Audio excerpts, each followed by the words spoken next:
NASM is giving you free courses. That's right, free courses each month just for being part of the NASM family. Learn about everything ranging from nutrition to strength, weight loss to stress relief, and everything in between. Click the link in the bio for information and to claim your free course before they're gone.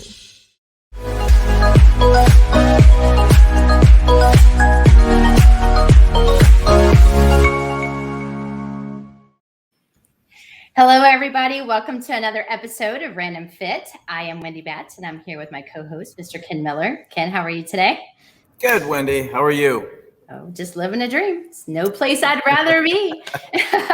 So I am super excited about today's podcast, and we are going to have my friend, my fellow colleague, and an amazing head athletic trainer joining us today. His name is Mr. John Fierro, and John has served as the head athletic trainer in Major League Baseball for over 20 years. He's worked with the Philadelphia Phillies. He's worked with the Chicago Cubs. He was the head ATC for the National League All-Star team. He's worked with the Phoenix Coyotes. He was part of the Wayne Gretzky fantasy camps, and he's been the head athletic trainer for baseball for the Olympics, not only this year, but also for Sydney and Beijing. And this man also owns his own business and is based out of Arizona. So I am super, super excited to introduce John Fierro and bring him aboard. Hey, John. Hi. Hey, John. Thanks for being here. You too. You're welcome. No, anytime. Well, we are diving right in. So I'm going to have Ken. Ken's got a whole list of questions for you as well. So we'll try not to bog you down too much. Yeah, absolutely. We might have to convert this to a 2-hour podcast. But, after talking to Wendy, John, about all that you've done and the different arenas that you've done it, not just physical arenas, but between baseball and we're going to talk about a little bit of hockey. But, you've been around for a while, and I'll let you reference some years as far as when you got into it. But what did it take for you to get into the position that you're in as far as being the head athletic trainer for a Major League Baseball team? There's a lot of teams, a lot of players over the years, but to get through the different levels and at the professional, especially Major League Baseball, what was it that you had to do or had to be done for you to get into a position like that? Simply put, and you'll hear it from just about anybody that gets into that position, it's hard work, really is what it comes down to. When I started out in low minors, A-ball, actually rookie league, which is as far down as you can go. It's the entry level. You're sitting in a stadium that might be 75, 80 years old. You've got a training room that's the size of a closet. My first hydroculator back in that day was a spaghetti pot and a strainer. So it's adaptability. And then I'll go as far as to say I was still in college. So obviously my skills were still being formed at that particular time. So mostly what I had to rely on is try to outwork everybody. So that's the approach I took. And then I did that for 2 years and then graduated from college. Phillies were kind enough to hire me right out of college. So I started with them right away. Interestingly enough, it wasn't my chosen career path. My chosen career path was radio and television broadcasting. So the sports medicine part came about, frankly, as a means to help pay for college. First school I was at in Shippensburg, Pennsylvania, I got my school paid for by way of work study, and then transferred to Virginia Tech. And right place, right time. They were in dire need of student athletic trainers. So I ended up getting a full scholarship to be a student athletic trainer. So from there, that's how I got into pro ball. I was recommended to the Phillies by a person down there, Tommy Bell, and worked my way up through. It's not an easy climb. A lot of ups and downs. I did 2 years in Venezuela. winter ball, which is very hard. And then got a break in 1980 when they needed somebody from the minor league side to help them cover on the major league side in spring training. And then ultimately in September when I went up, did that for 2 years. And then 1983 finally got the call to go up as assistant trainer permanently. But there was a lot of miles. Minor leagues, you're doing the laundry, you're doing the travel, you're doing just about everything. So it's a pretty huge sacrifice, and basically it tells you whether or not this is what you want to do. Now, one of my follow-up questions was if you always knew if this is what you want to do, but since you brought up broadcasting, is that still something that you've got your eye on, or does that interest you at all? I mean, since you were talking about 70s and the 80s getting the start, you've been around for a while, but is that something that you've kind of said, well, if the opportunity comes up, I might just grab it? Absolutely not. That train took off from the station quite a few years ago. And frankly, this Olympics was my last official function as an athletic trainer. Oh. I am retiring fully from physical therapy in October, and there will be nothing else, no more chapters to be written. Oh, there's always chapters, John. I know better than that. No. Those chapters will be pure family and travel. Those are the best chapters to have. So. Absolutely. So, John, when you say that you get this job, you kind of someone you knew got you into the Phillies, and you worked your way up. How do you go from working as the assistant into the head position for the Chicago Cubs? I mean, especially during that time, you had people like Pete Rose and all these unbelievable players. They were all over the news. So how do you get that position? Like, how did that transition happen?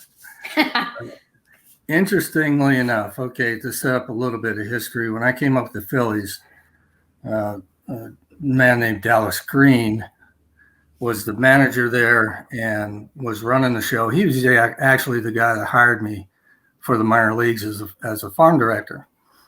Well, he moved on to Chicago in 1981 as president and general manager. So, I didn't have it in my mind that, someday we may follow him. There was a whole lot of Philly people that did follow him, but I had finally gotten to the big leagues with Philadelphia and thought, frankly, I was going to be there to stay. The head athletic trainer at the time thought differently. And basically, and I'm only telling this story just so people understand, don't give up when that first door closes.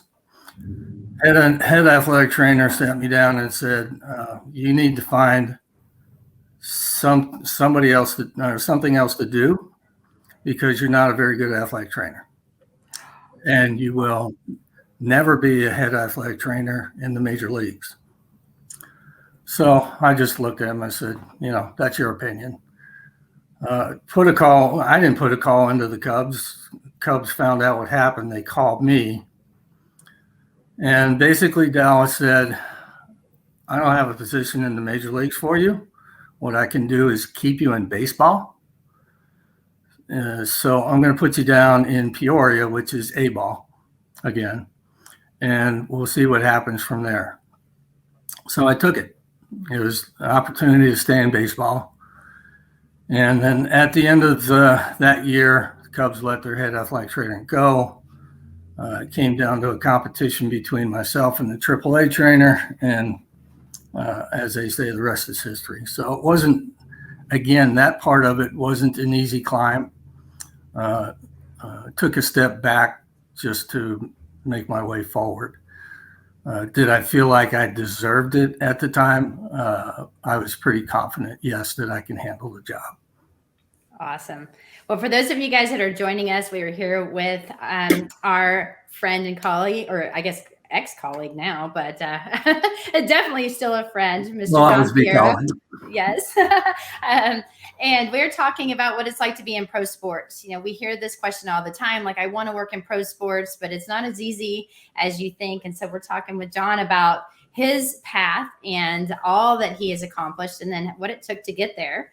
And so I'm going to follow up with one other question, John. And it's basically, we've talked about the 80s. Now we're back into the 90s. So let's say early 90s, you were the head athletic trainer for the National League All-Star team. And so how do you go from now you're the head athletic trainer for the Cubs? You get this amazing opportunity. Like, do you get voted in? Do you say, hey, I want to do this? And they're like, we pick you. I mean, there's got to be, that's a pretty big honor. And so can you kind of tell us how that happens? I wish all that you said happened that way.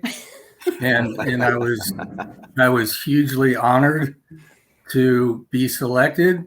But Wendy, basically what it came down to is in 1990, Wrigley Field hosted the 1990 All-Star game. All-Star game. So I was there. I'm there. Actually, it was about my turn to be the trainer for the All-Star team. There's a rotation system that goes through with Major League Athletic trainers. So I was coming up anyway, but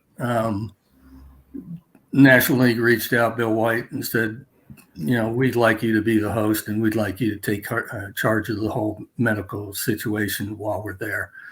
So I won't say I fell into it, but I was in a good position to be there and do it. But nonetheless, I still treated it as a huge honor. The weekend and the actual game and the activities and everything were just fabulous, other than the rain that pretty much washed the game out. But it allowed me the opportunity to meet some really great people. And ironically, one of the players on that 90 All-Star team was my manager for the last month in Japan, Mike Sosha. So it kind of rekindled. It's like, oh yeah, I remember you. You're the guy that worked on Dawson for an hour and a half before the game. That kind of thing. So it was cool just to go back and reminisce with him. Made a lot of good friends from that team. Daryl Strawberry and some of the guys that are on other teams. Will Clark.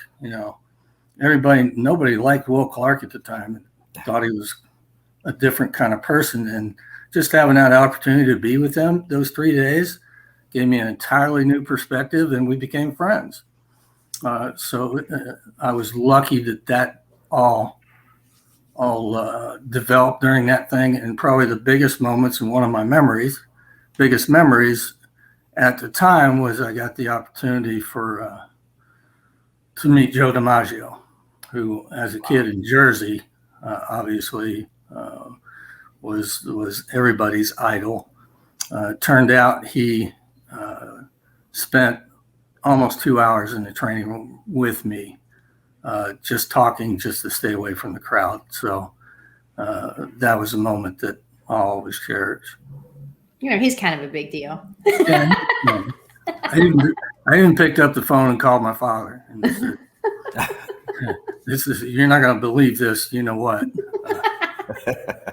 Well, I have one other question to piggyback off of that, Ken, because I don't want to take all your questions away from you. But, when you're talking about, I fell into these positions, or, I got this call, basically you've been doing this for a while and you've got to meet some incredible people. But, when you think about what people have to do today in order to be able to get into a major league position, or to meet some of these unbelievable people and maybe travel on them or work with them or do the things that you've been able to do, what's the biggest difference that you see today in comparison to when you were, up and coming? I think the expectations are different. Obviously the technology is different.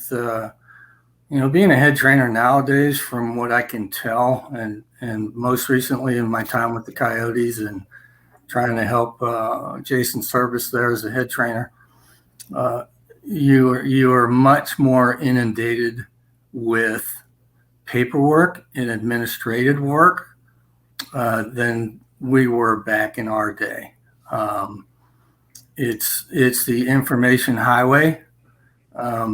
Only the exits have doubled, so the information that you're getting out to the different people has doubled since I was there. It used to be, all I needed to let people know or let anybody know about anything was the manager and the general manager, and the Dallas and then Jim Fry did have me talk to the press after games and everything, but between you and I wouldn't tell them anything anyway. But to me, that's the biggest difference right now. Is I feel for the head athletic trainers that most of their time is bogged down with admin work, and you don't get time to practice your craft. The only time you get to do that is in the off season. And to me, that would drive me crazy. I mean, I've got to be in it. I've got to be in the training room. I've got to have my hands on people and make people better. And I think that's the biggest difference nowadays. Right. And, a lot has changed, and I can see where, someone with your background and your skill sets, a lot of organizations, I'm sure, just happy and lucky to have you on board. And not just with baseball, but again, looking at your background, not only do you have those, I'm sure those are sign balls that are behind you, but I also noticed some hockey memorabilia on your walls as well. And you mentioned the Coyotes, and we can't mention Coyotes and hockey without talking about Wayne Gretzky. And I know that he's a friend of yours, and you mentioned some big names in baseball with Darryl Strawberry, Mike Scioscia, and your background definitely is one where relationships are important, and from what I understand, you've got a pretty important one with Mr. Gretzky, and with all that, you've got that strong hockey background, and you've got experience with the European hockey tour as well. So would you mind talking about that a little bit, as far as your experience with hockey and at that level, and with your experience with the European tour? A big question, I know. Yeah, kind of like the broadcasting thing. It wasn't something that I mean, the baseball thing, wasn't something that I said, yeah, I want to get in and do this. It happened accidentally on purpose. I was with the Phillies in 1983. Edmonton Oilers or 84. Edmonton Oilers were in Philadelphia playing the Flyers in the Stanley Cup. I had never seen a hockey game in my life. It just wasn't something that I had really gotten into. And I got a phone call from the head trainer for the Oilers saying, hey, we've got an off day. A lot of the guys like to come over and catch a game. I said, sure. How many guys you got? And yada, yada. Set them up with a suite for our game the next night. And right after the game, got another phone call from Peter Miller, the head trainer, said, hey, I really don't want to throw this on you, but a lot of the guys want to come downstairs. And I got one guy in particular that really wants to meet Mike Schmidt. I said, hey, that's no problem. Come on down. I'll set things up. Who's the guy? So I can let Smitty know, and we'll put him in a position. So I go in the training room, and Mike's there on the table. I had been working on him. I said, hey, Smitty, Edmonton Oilers are here tonight, and they want to come down. And there's a guy that really wants to meet you. He's a big fan, yada, yada. And he looks up and he goes, who, Wayne Gretzky? And I said, well, as a matter of fact, yeah. And frankly, I was just totally stupid. The name didn't really smack me in the face like it did to him. So at any rate, set up the meeting. Wayne was very gracious, invites me the next day to go to their morning skate and to the game. I said, why not? And long story short, became a friend that day. And once you're a friend with Wayne, you really got screwed up to fall out of that circle. So we've been friends ever since. The trip that you're talking about to Europe was in 1994. They were players were on strike or lockout, one of the two. And Wayne and his agent organized a trip to Europe, and they couldn't take the NHL trainers, obviously.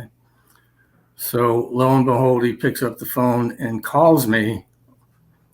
This was the Monday before Thanksgiving in '94. And says, hey, I'm putting together a trip. Bunch of the guys, most of them you know, we're going to go tour Europe for about 2 weeks, and I'd love for you to be the trainer. And I'm like, whenever Wayne Gretzky calls, you just don't say no. So I said, sure, Wayne, where do you need me and when do you need me there? And he said, well, it's kind of the tricky part. I'm going to need you in Detroit on Friday. And, I didn't have any medical equipment or anything set up for it. So I had like 3.5 days before Thanksgiving to set up for a 2-week trip to Europe. And thankfully I was able to get to Chicago and get some of the stuff and take it to Detroit. But we ended up, we went Norway, Norway, Sweden, Copenhagen, all the Scandinavian countries, and then ended up with an extra game in Germany. And what I tell people about that particular trip, because I never knew how hard these guys really went at things, they tell me I had a good time, because there's a whole lot of memory that was whitewashed from that trip. But then again, we became very good friends, obviously, and we got closer on that trip. And then a number of years later, obviously, he came to the Coyotes. We were close again there. And then he started his fantasy camps, I guess it's 17, 18 years ago now. Asked me to do that. Obviously, you don't say no. So ended up doing that for 15 years. That's awesome. Wow. Well, those of you guys that are joining us, we're talking about being inside the athletic training world in professional sports. And we're here with, obviously, Ken Miller, my co-host, and our special guest, John Fierro. And John, I guess one question that I have is, are these just basic calls? Was it hard to balance doing stuff for Wayne or just hockey in general at that level, as well as, being a head athletic trainer in baseball? Or was it you were kind of converting out of baseball into hockey, or did you do both? Well, no, I didn't. Well, I did both at that particular time. Little did I know in '94 I would only have 2 years left in baseball. So, Wayne had mentioned to me once, hey, I'm going to own a hockey team. And when I do, I want you to be my guy. And I was like, yeah, okay, whatever. Give me a call. But that's the only thought of hockey that I ever had. Obviously fell in love with the sport. Once you watch it live and you get inside on that situation, you do fall in love with it. But it was never something in the future. Well, again, lesson for athletic trainers and what it means to be a pro, a major league athletic trainer. You're hired to be fired. I was let go in 1996. Again, general manager sits across the table and says, I think you lost your edge. I think you're done in sports. And I took that as a challenge. 3 years later, I'm standing next to the podium, the medal stand in Sydney. So at any rate, I'd never thought of hockey at that point. The hockey thing came about. I think it was '03 or whatever. Gord Hart was the head athletic trainer, and he was studying to be a PA. He had to do a rotation, so he called me and asked if I would mind filling in for him for his rookie camp. I did that. So happened Mike Barnett was the GM at the time, and basically went to Gordon and said, "You're the only person down there. You need some help. Why don't you bring John on?" So I ended up being part-time athletic trainer with the Coyotes then, and then Gord left. My role increased throughout the years up until 2015. Awesome. Incredible. Wow. Now, you mentioned standing next to the podium. Now, you've been, as Wendy mentioned before, Sydney, Beijing, and just recently Tokyo. And I know in the before we were logging in, you're still getting over the jet lag. So again, double thank you for for being here with us today. But to be a part of 3 different Olympics, what does it take for someone to be in that position? Because I mean, just to make it to 1 Olympics is something, but you've done it 3 times. How does that happen? I mean, I understand how you made it happen so far in your career, but to do that 3 times. Once again, it's basically do it right the first time, and then don't screw up. The process was back when they went with professionals for the Olympics. Once the Olympics was in 2000, once Sydney was allowed to have baseball, the process actually started in 1999, and it started with the Pan Am Games in Winnipeg, Canada, and Major League Baseball was involved, so they wanted an all-professional staff or people with Major League experience on the staff to make the thing work. So from what I was told, it started out with 50 ex-Major League trainers down to 20, down to 15 to 10, and then 5. And thankfully, I was appointed for the USA team. From there, it was earn your way on. There was no guarantees for the Olympics. They were new to me. I was new to them. Sandy Alderson was the GM, and basically it was an audition in Winnipeg. Obviously, I passed the audition. I got invited back to Team USA for Sydney in 2000. Obviously, we won the gold there. So that translated into success. From there, I did 2 other events for USA leading up to 2003, the qualifier for Athens, which we lost down in Panama, which was one of my most disappointing moments. So we were out of the '04 Olympics, didn't qualify. I did probably 4 or 5 international events with USA. In the meantime, being World Cups and that type of thing. Olympics came back around in '08. We had 2 qualifiers in '06 and '07. They asked me to work those, so obviously I didn't screw things up. And got invited for '08. Never thinking that there would be one more. Obviously, you're thrilled to do the 1 and then the 2. But then we had 17 and 19. We had the Premier 12, which were semi-qualifiers for the Tokyo Olympics. And I got through them and was able to do it. By this time, the physical toll was starting to show.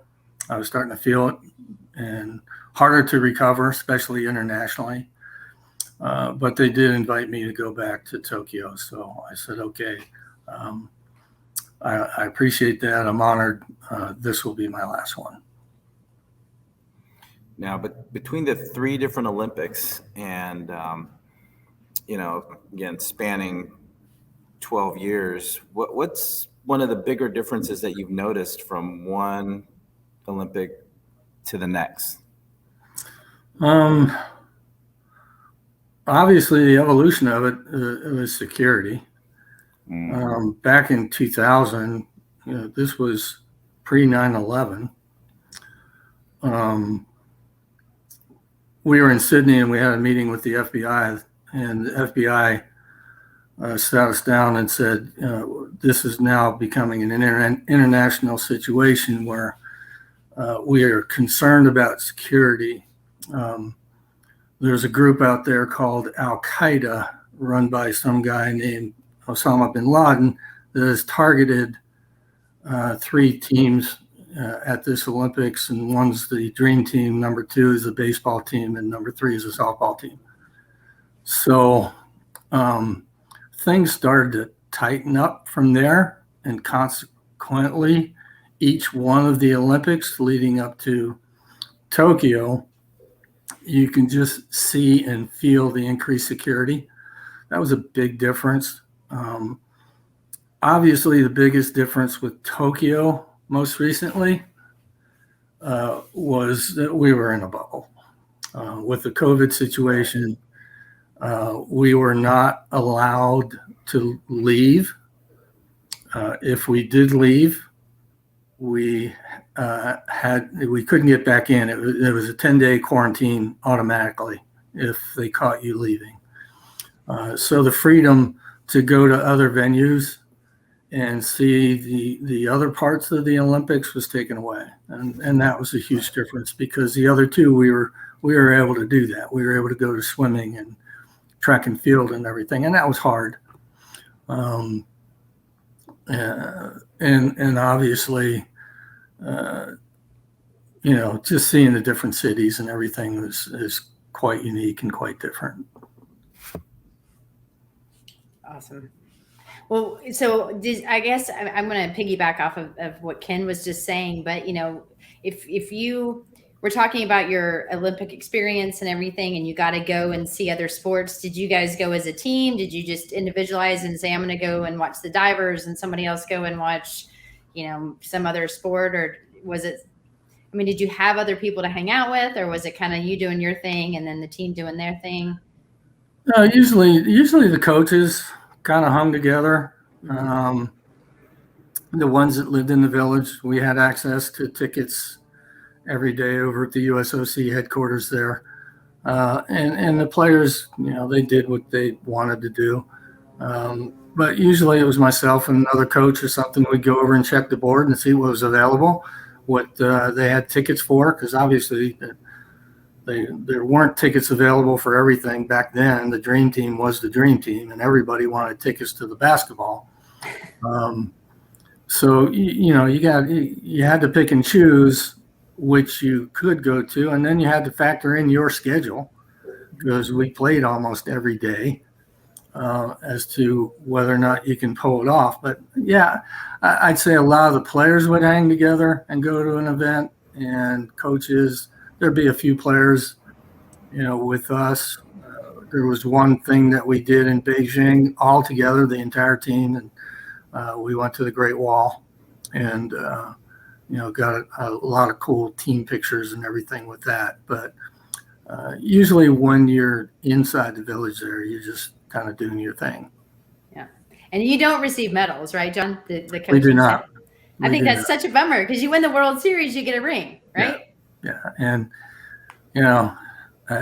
you can sit here and beat your head over it or whatever, but the fact of the matter is it's been that way for 800 years or however long the Olympics have been really going on. And frankly, who am I to bitch and change it?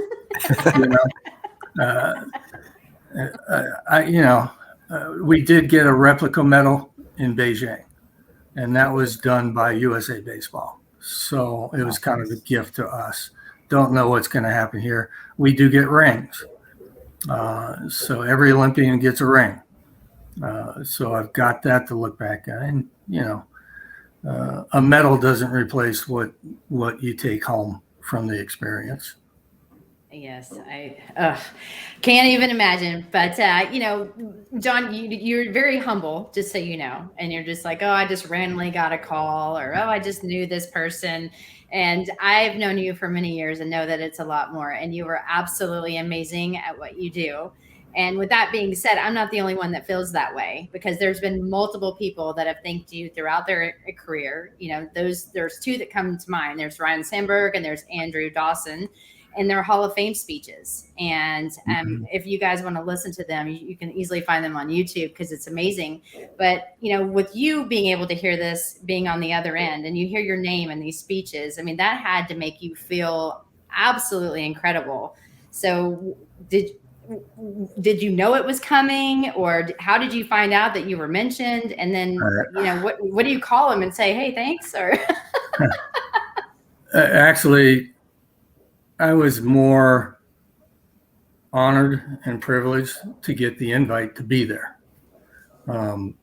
I thought that was just neat as puppy poop, that I would get a phone call from Ryan, and I got a phone call from Andre saying, I'd like you to be my guest at my induction. So that in itself was, it just made me feel good. To sit there in the audience and listen to their speech, and then all of a sudden hear your name, first of all, it was a complete shock. I had no idea. And the other cool thing is I have my son with me. And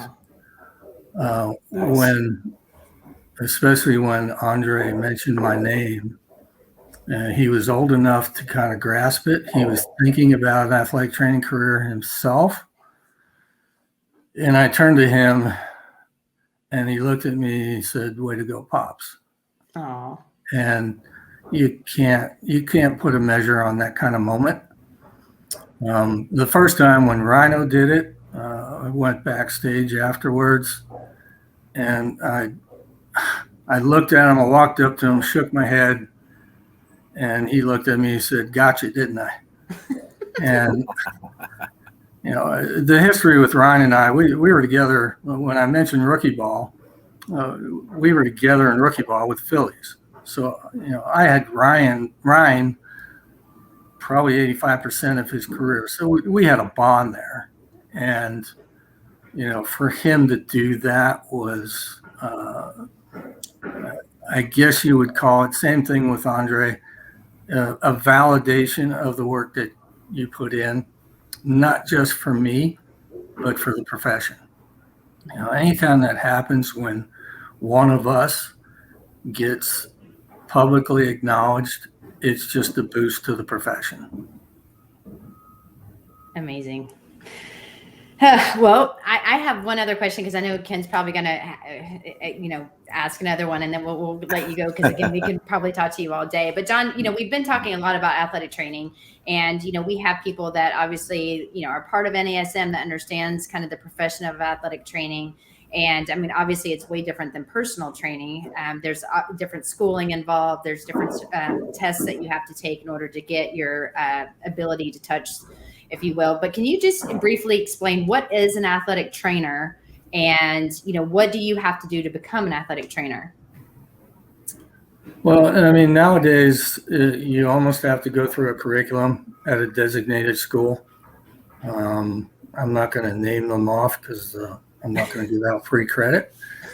But and that was always a sticking point for me, because I felt like it limited people trying to get into the profession. As I went to a school that wasn't, quote, a officially recognized training ground for athletic trainers. So, back in my day, we can circumvent that a little bit. And the bottom line is you pass your national certification test, just like the NASM and any other organization, which I did. Nowadays, it's curriculum. Most of them require a master's, which again, I'm sounding old school. What if you're good, you're good. If you know it, you know it. And having an extra set of letters after your name, to me, it's nice on paper. But I've seen a lot of people with those extra numbers on there that don't translate it into the field. So that's the route I would take nowadays. I would recommend the PES, CES, and those things.